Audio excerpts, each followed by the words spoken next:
कुछ तो सस्ता लो, सब बढ़िया लो। इसमें क्या खास बात है? थोड़े में ज्यादा स्वाद, यही तो है इसकी खास बात। मसाला, ये है सीक्रेट रेसिपी MDH का जीरा सिप जल जीरा मसाला।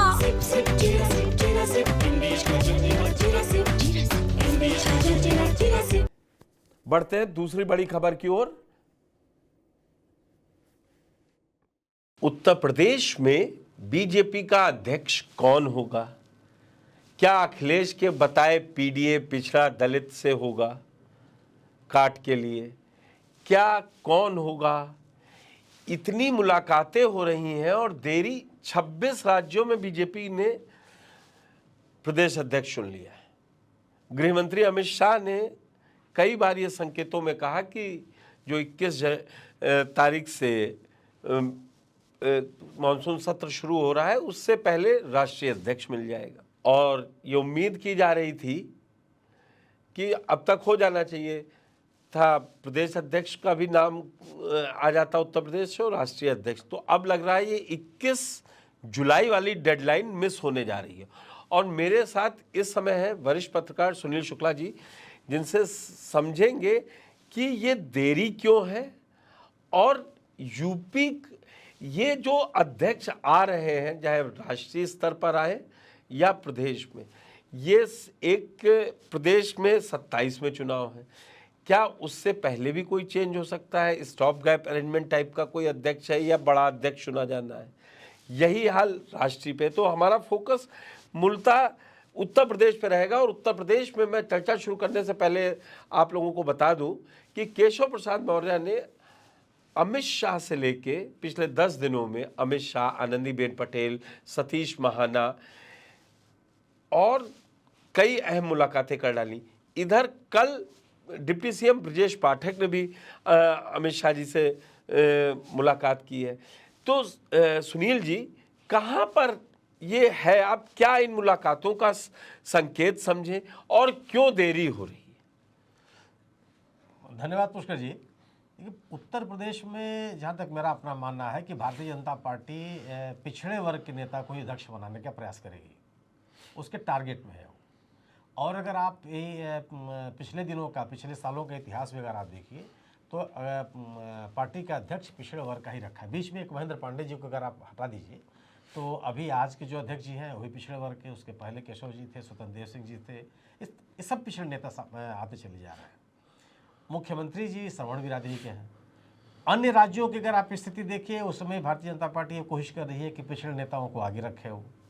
तो अपने हिंदुत्व के एजेंडे के साथ साथ वह पिछड़े वर्ग के नेताओं को, जो जिसको आप इंडिया दर्शन या अखिलेश यादव जी पीडीए की राजनीति करते हैं, उसको बढ़ावा देने का प्रयास कर रही है। और वो उसके लिए आवश्यक भी है। उसको भी ये लग रहा है कि अगर वो हिंदुत्व के अपने नारे के साथ साथ या राष्ट्रवाद के अपने नारे के साथ साथ जो उसके ध्रुवीकरण की कोशिशें हैं, वह अब उतनी उसका और विस्तार नहीं हो सकता। जो जन समर्थन उसको प्राप्त हो चुका है इस नारे के आधार पर, उसको और विस्तार देने के लिए आवश्यक है कि वह पिछड़े वर्ग के लोगों के बीच में अपनी पैठ बना रहे। और इसके कारण मेरा अपना मानना यह है कि अध्यक्ष तो पिछड़े वर्ग का ही होना है, पिछले वर्ग से अलग बनाएगी। मैं आता हूँ आप पास फिर से अब कि अध्यक्ष, आपकी समझ कहती है कि अध्यक्ष पिछड़े वर्ग से होना चाहिए, क्योंकि अखिलेश ने और खास तौर से कांग्रेस के साथ मिलकर जो 24 में डेंट पहुंचाया उत्तर प्रदेश में, वो बड़ा डेंट है। इससे मानना ना मानना ये सियासी दलों का हो सकता है, लेकिन इस पीडीए ने नुकसान पहुंचाया है। लेकिन पीडीए के अध्यक्ष जिताते रहे हैं। भूपेंद्र चौधरी के हिस्से में भले वो बड़ी जीत ना गई हो, लेकिन आप देखिए कि 19 का चुनाव, 17 का चुनाव, 17 का चुनाव, 22 का चुनाव। लेकिन मुझे ये समझना है कि एक संघ से आ रहा है फिलर कि अब 2 पावर सेंटर नहीं होने चाहिए।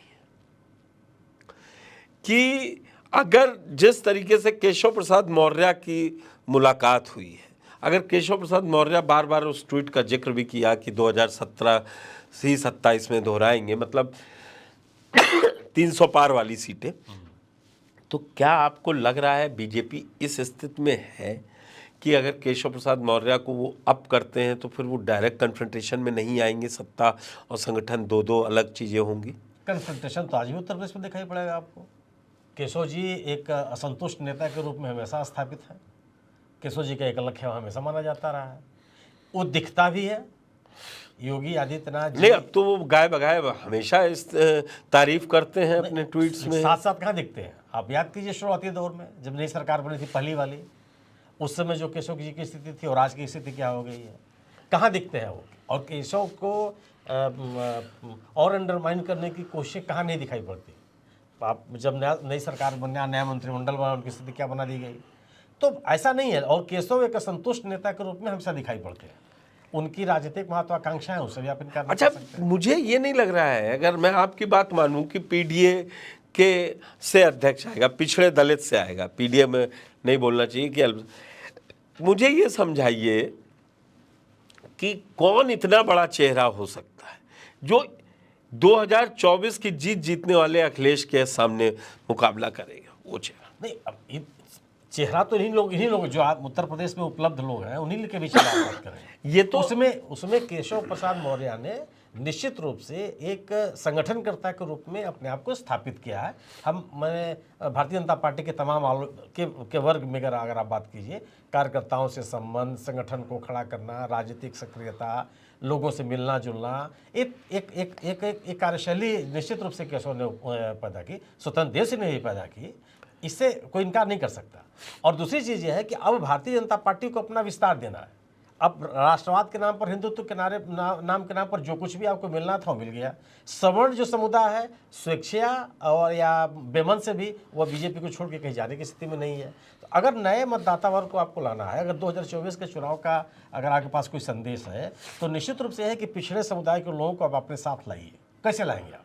अगर उनके वर्ग का प्रतिनिधि नहीं होता तो आप इस उद्देश्य को तो हासिल नहीं कर सकते। उनके मन में अगर राजनीतिक महत्वाकांक्षा नहीं होंगी तो आप कैसे हासिल कर लेंगे? और अगर पिछड़े वर्ग के लोगों को अगर लाने के लिए साथ साथ ये जो छोटे राजनीतिक दल जो आपके साथ लगे हुए हैं, अगर आप उनके भरोसे बैठे हुए हैं, वो भी बहुत तर्कसंगत नहीं है। क्योंकि इनकी स्थिति क्या बनी चुनाव में, आप लोकसभा के चुनाव की स्थिति के दौरान देख लीजिए, चाहे निषाद पार्टी हो, चाहे सुभाषपा हो, और चाहे अनुप्रिया जी का अपना दल हो, अपने अपने इलाके में कितना जन समर्थन हासिल कर पाए किसी तो लेकिन जिस तरीके से एक देखिए एज फैक्टर होता है अगर ऊपर से नीचे तक देखा जाए, लेकिन उत्तर प्रदेश में वो बहुत लागू नहीं है भाई।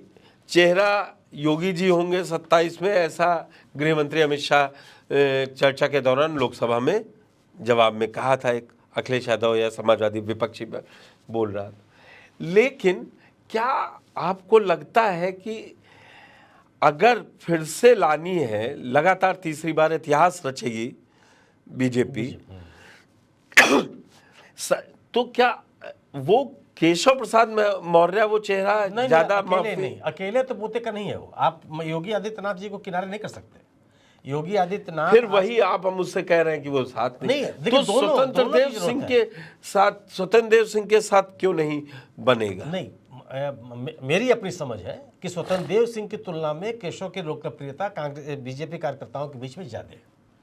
मेरा मगर उस ग्रास रूट लेवल पे पार्टी को खड़ा करने का जो स्वतंत्र देव सिंह ने काम किया, आप जानते हैं, वो एबीवीपी से लेके 2000 अगर आप 2017 का चुनाव आप देखिए, जिसमें विधानसभा का चुनाव था, उसमें केशव पार्टी अध्यक्ष थे। उस समय तो योगी जी का चेहरा भी सामने नहीं था। बिल्कुल। और जो राजनीतिक सक्रियता केशव मौर्य की थी वह भारतीय जनता पार्टी में पिछड़े वर्ग के किसी नेता की नहीं थी। और अगर आप उस कार्यकर्ताओं के बीच में अगर आप देखिए, लोगों से बात करके भी आपको महसूस होगा कि केशव ने अपने आप को संगठन के लोगों के बीच में उपलब्ध रखा है, या मेरा और राजनीतिक सक्रियता भी बनाए रखी है। मेरी अपनी समझ है। निश्चित रूप से स्वतंत्र देव सिंह की ताकत से आप इनकार नहीं कर सकते। मैं इनकार नहीं, उसी में से, क्योंकि आप कह रहे हैं कि बीएल वर्मा भी आ सकता है। लोध भी नाराज चला है 24 में। लोध मतलब कल्याण सिंह के लड़के का हारना, राजवीर सिंह का हार जीत बड़ा हो सकती है, लेकिन परसेप्शन बड़ा खेल होता है। पुष्कर जी, आप समझ सकते हैं कि अगर आप अपने लोगों के बीच में सक्रिय नहीं हैं, अगर आप उनकी अपेक्षाओं और अभिलाषाओं के साथ आप जुड़े हुए नहीं हैं, तो केवल उस वर्ग के लोगों को ला करके आप जन समर्थन हासिल नहीं कर सकते। आप संजय निषाद को देख लीजिए आपने, और इसीलिए संजय निषाद ने कहना शुरू कर दिया कि मुझे एससी में भेजिए। क्योंकि अगर आप नहीं, एससी में तो अगर एक बड़ा नीतिगत फैसला है वो, लेकिन पिछले 5 सालों में, 6 सालों में, 7 सालों की सरकार में अपने समुदाय के लिए यह सरकार से क्या करा पाए? मछली उत्पादकों को कौन सी राहत आपने दे दी? कौन सा बाजार आपने उपलब्ध करा दिया? उत्पादन बढ़ा के लिए कौन से आपने कोशिश कर ली? सवाल नहीं कि आप उनके हित में काम करते हुए कितना दिखते हैं, ये भी एक भी बड़ा सवाल है। केवल उस वर्ग से आप आ जाए और आप वो वर्ग आपके साथ खड़ा हो जाए, मेरा मानना है कि बहुत बेईमानी है ये। अब उनको लगता है कि अब अच्छा, दूसरी चीज़ कि यह जो समूह है वह राजनीतिक निर्णयों में अपनी भागीदारी चाहता है। केवल इससे काम नहीं चलेगा कि आप उनकी बिरादरी के लोगों को आपने यहाँ बैठा दिया, वहाँ बैठा दिया, ये कर दिया, वो कर दिया, कुछ आर्थिक लाभ। तो फिर बीजेपी को बड़ा जवाब देना पड़ेगा। यही कारण है। आप 8 साल से आपका कौन एक चेहरा ऐसा है कि जिसको भेज दिया जाए दलित या पिछड़े वर्ग का, कि जो जाएगा वो बीजेपी के लिए? मगर आप ये बताइए ना, वोट जब मिलना होगा तो आपको मोदी और योगी के चेहरे को आगे रखना ही होगा। उत्तर हिंदुत्ववादी लोगों के लिए वही चेहरा सामने है, लेकिन केवल उस जितना उसके नाम पर आप मतलब जितना मिल सकता था अधिक वो आपको मिल चुका है। अब इसका विस्तार करना है आपको। वह विस्तार कैसे करेंगे? अच्छा, जो मतदाता समूह 2014 या 2019 के चुनाव में, 2017 के चुनाव में भारतीय जनता पार्टी के साथ था, खासतौर से पिछड़ा और दलितों का समूह, वह हटता हुआ दिखाई दे रहा है। ये चुनाव परिणाम भी आपको बता रहे हैं। आप नगर निगम का चुनाव, पंचायत का चुनाव, उपचुनाव, इस आधार पर निष्कर्ष मत निकालिए, क्योंकि ये चुनाव कैसे होते हैं सबको पता है। लेकिन जो आम चुनाव हो रहे हैं जिसमें आम लोगों की खुली भागीदारी है, उन चुनावों में आप देखिए। तो आप चुनौती फिर क्या देखते हैं? जो अगर अध्यक्ष आता है तो उसके सामने चुनौती सत्ता में वापसी के साथ साथ बीजेपी अब कई टुकड़ों में बंटती नजर आ रही है अलग अलग जगहों पर। सवाल है ना कि सबकी अपनी राजनीतिक महत्वाकांक्षा है, लेकिन बीजेपी में उस तरह का संघर्ष दिखाई नहीं पड़ेगा आपको। कोई सत्ता के खिलाफ नहीं काम करता दिखाई पड़ेगा। जरूर आज बीजेपी के सामने सबसे लेकिन मैं शुक्ला जी आपको जो रोकूंगा, एक आपने देखा होगा चल रहा है, मंत्री लिख रहे हैं कि अधिकारी नहीं सुन रहे हैं, विधायक लिख रहे हैं अधिकारी नहीं सुन रहे हैं। ये छवि तो अब आप जब तक आप इसको डैमेज कंट्रोल करने जाएंगे तब तक आप चुनाव में खड़े होंगे। आप जो लिखने वाले हैं कौन हो? क्या वो संघ के पाठशाला से निकले हुए लोग हैं? नंदी जी की चिट्ठी लिखी, नंदी जी क्या किस पार्टी में नहीं रहे हो आप? जो बीजेपी का अपना नेता है, जो बीजेपी का अपना कैडर है, वह इन विवादों में अपने पार्टी को नहीं डालता। आज बीजेपी के सामने सबसे बड़ी चुनौती, और नंदी जी का समर्थक जो है वो बीजेपी का समर्थक नहीं, वो नंदी जी के साथ है। नंदी जी थोड़े बीजेपी के लिए वोट ला पाएंगे, लेकिन बीजेपी का अपना वोट बीजेपी के साथ रहे, बीजेपी का आज का जनाधार और बढ़े। दो ही तरीके हैं, या तो अपनी गवर्नेंस की बात कीजिए, या सरकार गवर्नेंस की बात तो करती नहीं है। शासन में रह करके इसने क्या किया इसका उल्लेख नहीं करती, उसका अपना एजेंडा है। तो उस एजेंडे को विस्तार कैसे? तो फिर मूल सवाल पे आ जाते हैं जो चर्चा शुरू की थी शुक्ला जी, कि बीजेपी फिर देरी क्यों है? जब आपके हिसाब से आना ये चाहिए तो देर हो कहाँ रही है? कौन अटका रही है? कौन गुट हावी हो रहे हैं? जो ये मुलाकात है ये क्या प्रेशर दे रहे हैं? ये देखिए, सवाल यही केवल है ना कि दबाव की राजनीति तो ही है। निश्चित रूप से योगी आदित्यनाथ जी को भारतीय जनता पार्टी नाराज करने की स्थिति में नहीं है। अगर वह नहीं, उन्होंने कोई ऐसा काम भी नहीं किया है जो नाराज करे। उनके नाम पर सब कुछ हो। जो पार्टी या जिस संघ विचारधारा को पार्टी अपनाती है तो उसके तो हर पैरामीटर पे वो 100 आउट ऑफ 100 कर रहे हैं। अगर किसी ऐसे व्यक्ति को आप पार्टी का अध्यक्ष बना दें जिसके लेकर के योगी आदित्यनाथ जी के मन में कोई रिजर्वेशन हो, अंदर रिजर्वेशन हो, तो यह तो नाराज करने की स्थिति होगी ना। आज आप पार्टी का अध्यक्ष किसी ऐसे व्यक्ति को बना दीजिए जिसको मोदी जी पसंद न करते हो, तो स्वाभाविक सी बात है कि आप उनके सामने एक ऐसा व्यक्ति खड़ा करना चाहते हैं जो उनकी सोच के अनुसार या उनके दबाव के अनुसार या उनके निर्देश के अनुसार न काम करे, स्वतंत्र रूप से निर्णय लेने लगे। ये तो बात होगी। लेकिन बीजेपी के सामने आज की चुनौती कोई व्यक्ति भी नहीं रह गया।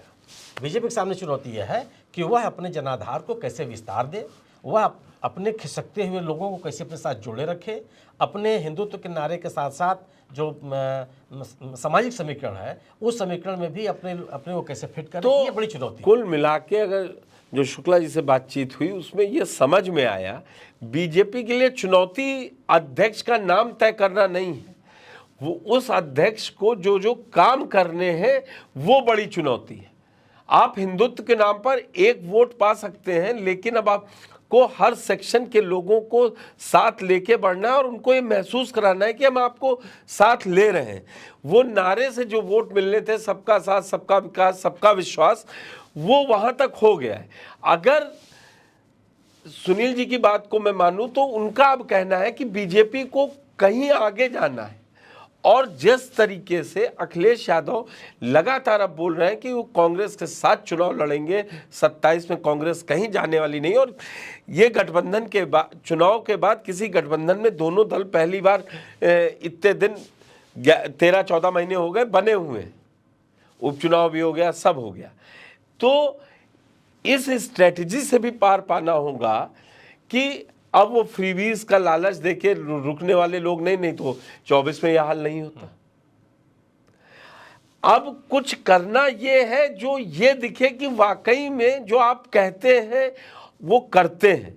ये वो समय आ गया है, क्योंकि अब 10 साल की आपकी लगातार की सरकार है, आप पिछली सरकारों पर कोई ठीकरा नहीं फोड़ सकते कि हमको ये नहीं था। उसमें भी है पुष्कर जी कि ये आप मतलब ये जो आपने कहा ना कि केवल कुछ आर्थिक घोषणाएं करके काम नहीं चलने वाला है, आपको राजनीतिक प्रक्रिया में उस समूह को शामिल बिल्कुल करना है। बिल्कुल बिल्कुल। अगर अपनी राजनीतिक प्रक्रिया में आप ऐसे समूह को शामिल करने के लिए तैयार नहीं होंगे तो उनका समर्थन आपके साथ बना रहेगा, इसको लेकर संदेह है।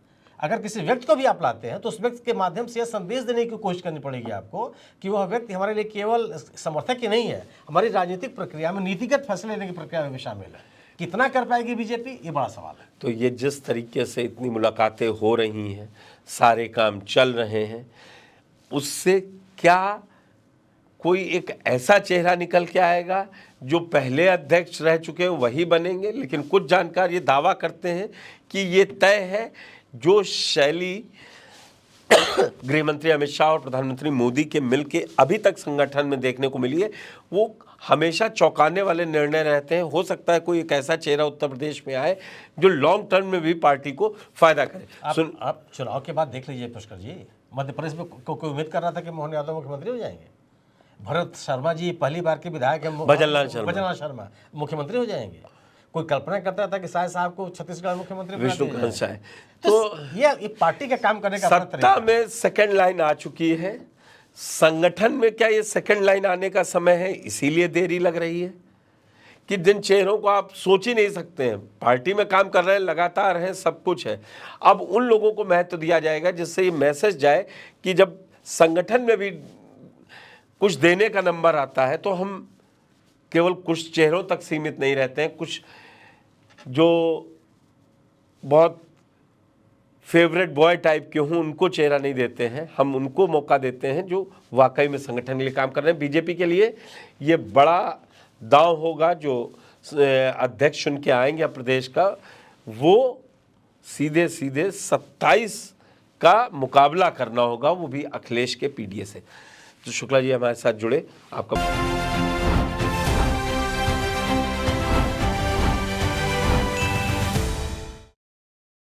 फिनिस्टा windows, beautiful and durable designs, installation से मेंटेनेंस की लाइफ लॉन्ग कस्टमर सर्विस। आपके घर में फिनिस्टा नहीं है तो कॉल कीजिए। Finer finish. मेरे पास है प्योर पाव भाजी का मसाला, प्योर पाव भाजी मसाला, पाव भाजी को टेस्टी बना डाला, सबका राजा आल प्योर मसाला। के हाथों का जादू और खुशबू से महकता घर, माँ की मुस्कुराहट और खाने की सुगंध। MDH गरम मसाला, क्योंकि हर रिश्ता है स्वाद से जुड़ा। अरे श्रीमती जी, कुछ तो सस्ता लो, बचत करो। नहीं श्रीमान जी, सब बढ़िया लो, रहने दीजिए। इसमें क्या खास बात है? थोड़े में ज्यादा स्वाद, यही तो है इसकी खास बात। वाओ मामा, क्या स्वाद है। अरे मेरे राजा, ये है सीक्रेट रेसिपी MDH का जीरा सिर्फ जलजीरा मसाला।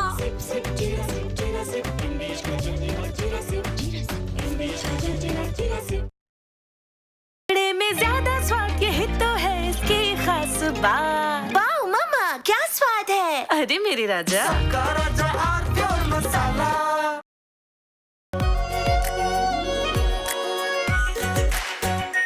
आर प्योर शाही paneer masala, delicious, healthy everyday. अब छोलिया हो या लोबिया, सफेद चने या काले चने, सब कुछ मजेदार बने। कुछ तो सस्ता लो, सब बढ़िया लो। इसमें क्या खास बात है? थोड़े में ज्यादा स्वाद, यही तो है इसकी खास बात।